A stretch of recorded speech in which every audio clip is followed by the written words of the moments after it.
Welcome back, everybody, to your daily update on the state of the Malazan Empire. And I'm an idiot, so this is the second time I'm trying to record this video because, yeah, I do dumb things.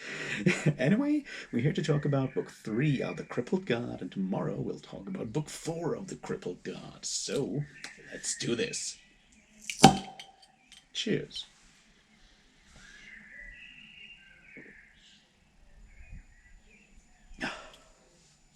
All right, you remember,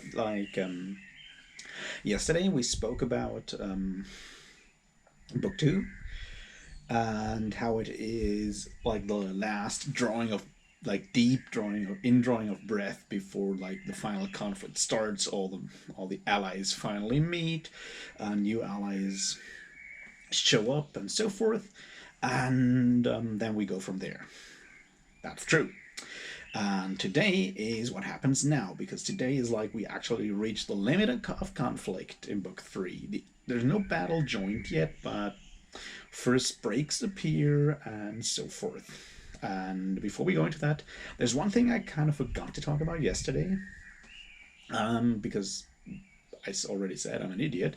That is the scene with Sexual Lath and the birth of the twins upon, right? How they basically split out of his head. And that reminded me so much of Greek mythology and the birth of Athena from the forehead of Zeus. I mean, that's basically sort of where it ends with the parallel there, because Athena obviously is a very different type of goddess compared to Upon. But I still wanted to put that out there. It's another thing that I feel is interesting to look at with Sexual Lath when it comes to comparing him with Hood, actually. Um, but I'm not sure if I should talk about that now, or maybe in a later situation. Um, the point that I'm trying to look at is how those two gods are gods that are gods of a natural function that they have no power over, right? Hood is the god of death, and Sexual Lath is the god of chaos, or chance and mischance and so forth. But at the end, we have that in that like part about him like trying to go to the core of the universe to fight chaos and so forth. And the point is, they both have no control over that. You can't have control over chaos. That's like in it by definition. And death is a natural function, and the Lord of Death also has no control over the question, or almost no control over the question, who dies when. That's not the point. And they both deal with that problem of being a person, and thus having all the attributes of personality, and a personality, like, ideas of justice and injustice and all these other things that come with being a sentient being. But they can't actually use those, or they come into conflict with their domain, their power, because their power is not actually over the function of the universe that they are associated with. And I feel there's more to that, but yeah, maybe another time. Anyway, that's something that I wanted to just pick up from yesterday before going into today. And today I wanted to have a quick look at Yed and Derek being gay, which, good on him. And my point here is rather to look at how casual it is mentioned.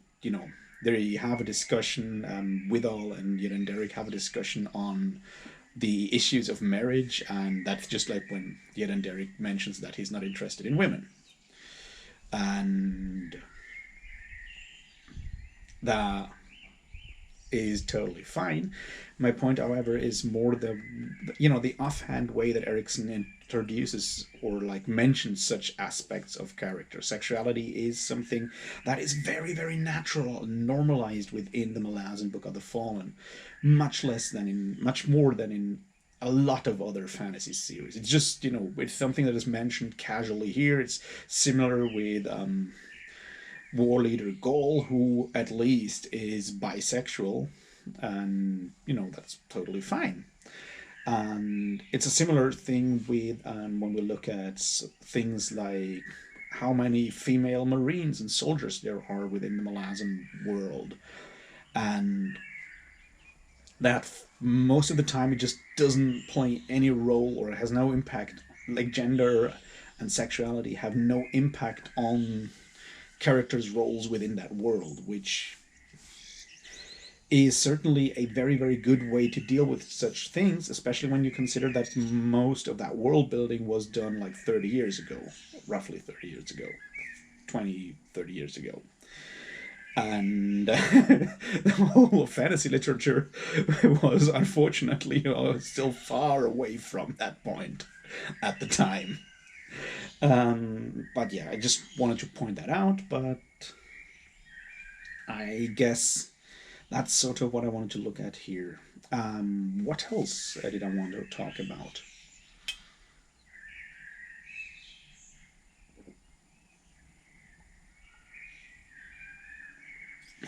Right.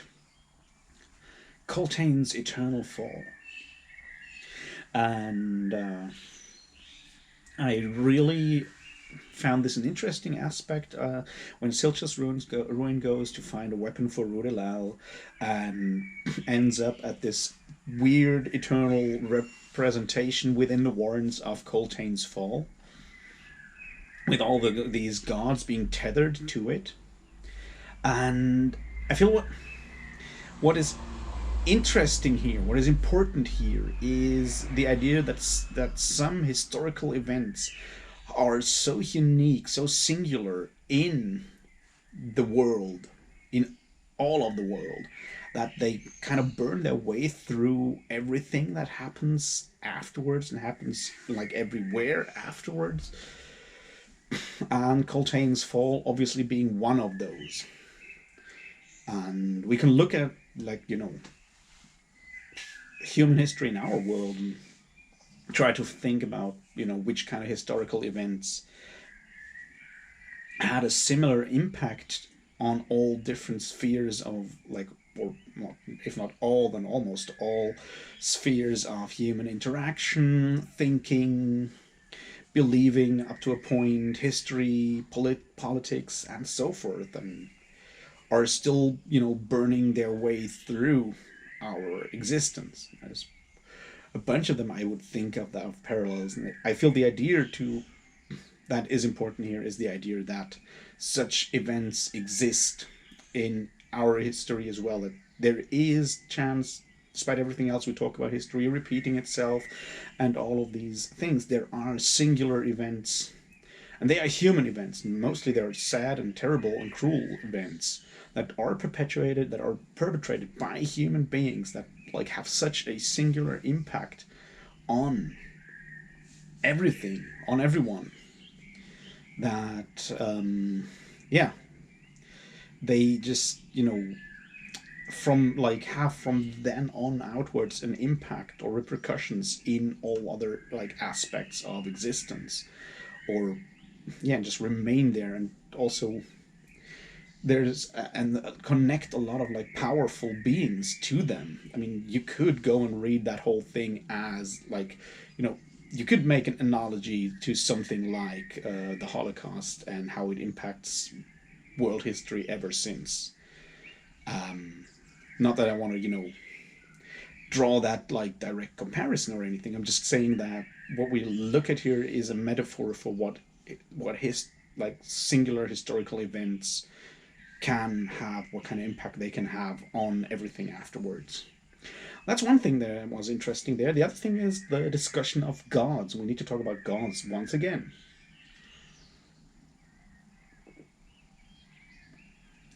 And the question why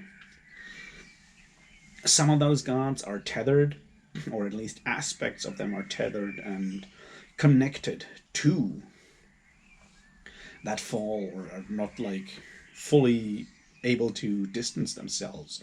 That being Beru and Decembre and some others, whose names are Maori or whatever, the Lady of Thieves or one goddess of thieves, and some others being such gods. And Then you have other gods, namely Shadow Throne, and presumably Cortillion, although he's not there in that situation, who stand outside. And I was thinking about that. I was like, where's the actual difference? And I figured like one way to look at it is that these gods that are like hanging out there are gods in the traditional way of gods. Um, that being, beings that took over roles or like were formed very much by their believers and took in aspects of their believers and have maybe come into being as the result of belief, have been shaped by their believers, which is certainly true in the case of December in a way. When we look at what we learn later on with from Onos Tulan and how he was supposed to be dismissed by Logros and what happened there, right? Um, my point is, Shadow Throne and Cotillion are not that kind of god because they, as immortals, set out to deliberately take over a specific realm and a specific godhood. They asserted their role and their power. It was an act of their will. Now you could like argue and look at whether Calor would be in a similar situation if he ever attained ascendancy, but well, he can't, so we don't, so we can't. But the point is that they are in a way a new type of god, because they have full control over themselves in a way. Something that we see with Shadow Throne in one way and with Cotillion in another way. They basically still remain individuals or independent individuals. And yeah, I just felt that was an interesting aspect to look at here as well. So yeah, there's that. What else should we talk about?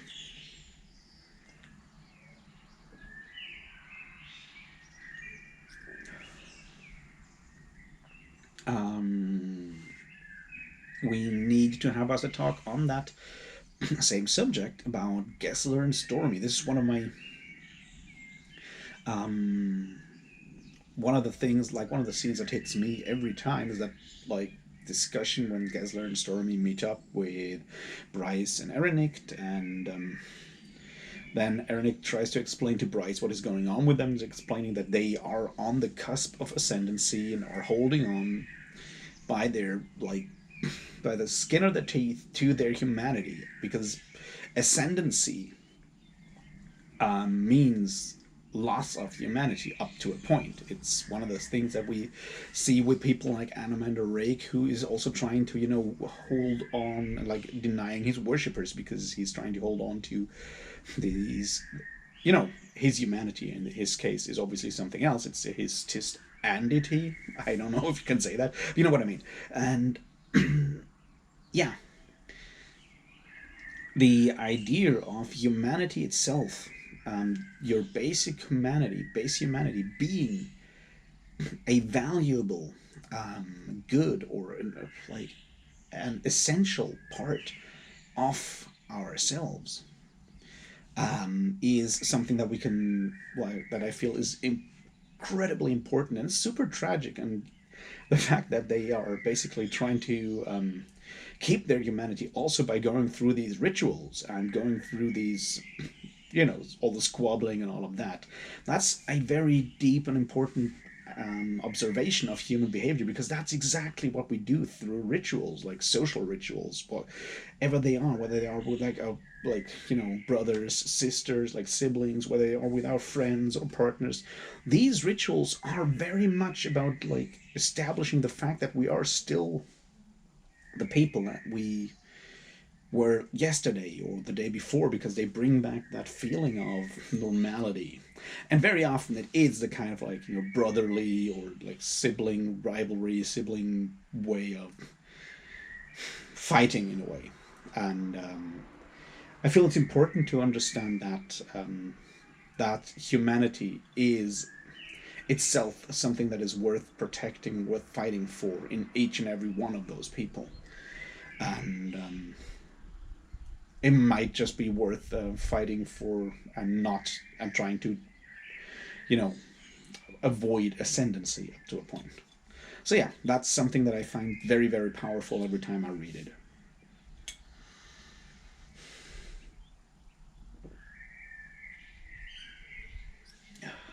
Another thing is the idea of unwitnessed once again, and the idea that Bryce has at some point, that maybe it's just because we as humans have made such a mess of the planet that we maybe just don't want all the gods and all these other people and everyone else to actually come back and see what we have made out of all the chances we've been given. That, I feel, is another really interesting look at something that is, I don't know, I don't want to call it like universal guilt or something, because it's not that as such.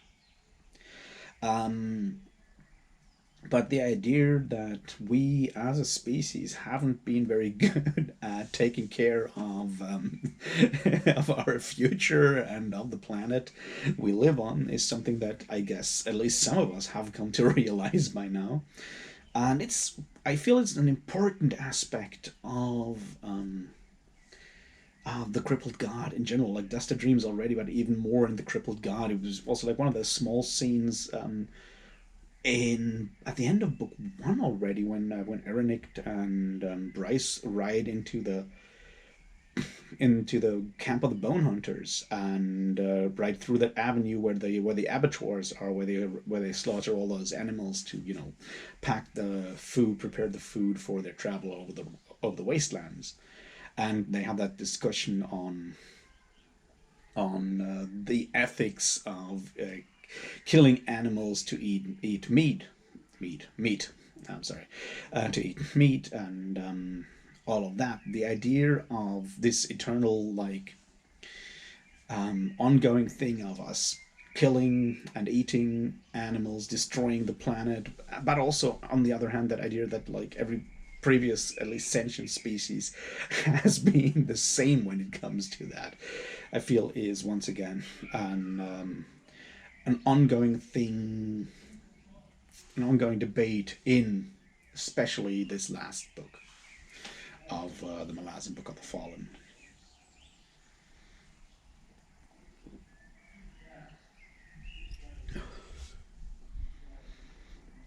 All right, what more? Yes, the idea that the Talana Mas Logros Talana Mas linked themselves to a new first sword, and the idea that that gave Hood a way to actually get close to, or like attack the Talana Mas through his already at that point mortal sword, Decimultor, and how that created that, like, that suffering created Decembri, the Lord of Tragedy. What I find interesting about that is that it basically once again shows that power that believers have over their gods, or I mean, obviously, a mortal sword is not exactly a god yet, not by definition, not as such. But what it shows us once again is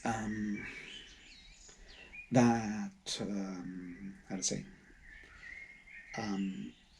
that this can be as much a, like, an injustice done to the person chosen than the other way around. While we have cruel gods and evil gods that misuse their believers, there's just as much chance that it's the other way around, and believers are using their power over their god to harm them and hurt them in all kinds of ways.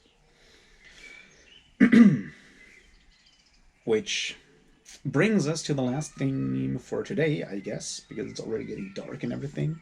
And that is the betrayal, or is it, the gray swords? Not gray swords, the gray helm.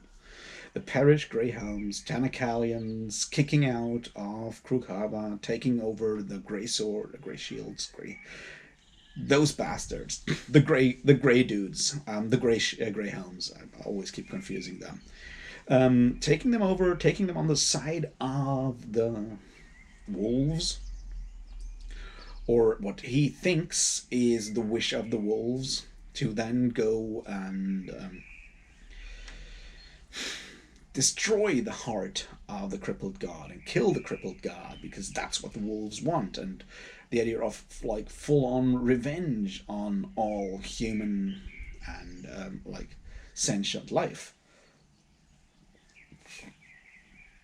And I feel it's interesting to look at that on another level as well, which is when we accept that the destrint of the wolves, the one that the other two are always arguing about needing a new one, is technically Setok, and she's now running alone with the wolves and is also looking at destruction. But there were, like, before that, there were also situations where she was, still with people, and it could have gone another way.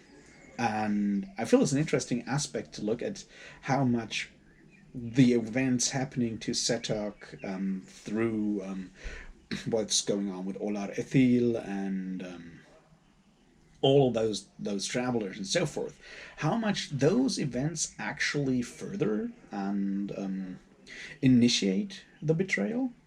The other thing, of course, is that we need to look at is that Tanakalian is exactly doing the things that he was always accusing Krokava of, which we see when it's like he's played out these things in his mind before, and he's weaving a glorious tale with him doing all these glorious hero roles for like his idea of what it means to be a hero, which is exactly what he accused Krukava of so many times.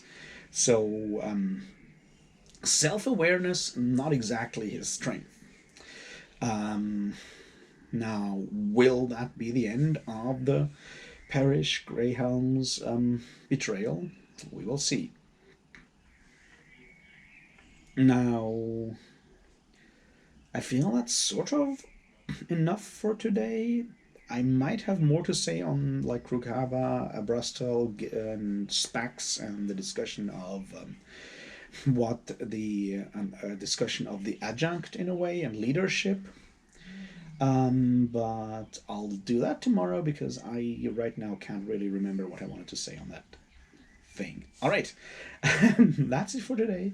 I hope it was slightly interesting, and I'll talk to you tomorrow about The Crippled God, Book 4. Until then, enjoy your Thursday. Cheers.